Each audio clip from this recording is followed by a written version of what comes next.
the month. Thank you so much. Stick around if you want to talk about anything. Thank you, Janet. Glad you made it. I hope you could hear us. I don't know if you can or not.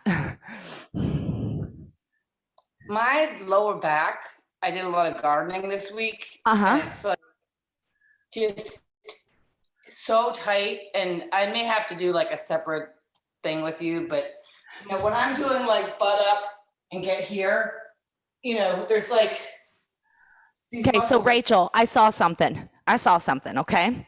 I think you just went a little too low here, and that's probably because I said chest down, right? I think there's a special uwe spot between too low in your hinge and too high where we can't go into airplane or transition back. So just when you did that, I was like, oh, right away, I was like, oh, her chest is too low. Go halfway into that position. Tell me what that feels like. And move your arms back into that airplane and watch my V muscles, Rachel. So see how my upper back muscles is what moves my arms back? And now look forward and suck in your front line just a little bit and tell me, how does that feel? I'm sure you're feeling it, but is there pain? And you can stand up when you're ready. It's not that, I haven't been that. Yeah, a little missing puzzle piece, right? That's all it was one little missing puzzle piece. But it's that activating that back V muscles when you hinge too. It's so hard. I know, honey, but it's these classes, it's these conversations after each class, and it's every class, and it starts to really work, and you know it does. Because before you couldn't do anything, and now you've got a little bit of this, right? Yeah. That movement today too, like with the ribs, I find that I'm doing, it's so hard to keep your hips still. For now.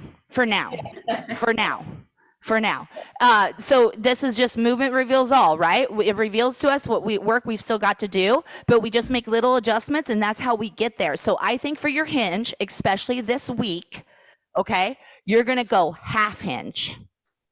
That hinge that I saw at the end was your perfect line. As soon as your chest went down, you actually got a little curve in your lower thoracic. Right. And that's what I saw right away. Yeah. Okay. Yeah. So I'm hinging too far. I think so. I think you're just breaking that flow line. And I have goosebumps because now as a coach, I'm like, oh, I need to speak to this. So thank you. This is awesome. But when you showed me, okay, here's your thoracic spine in hinge, right? And let me do it here. So in hip hinge, it should be more like this. And when your chest went down, you broke here in the middle. Yeah. And that's what was causing your lower back muscles to be like, what are you doing to me? This is not where I need to be, right? They want to be supportive, not be stretched. And as soon as you broke your thoracic line, they started to be stretched instead of being supportive, which what they're supposed to be like.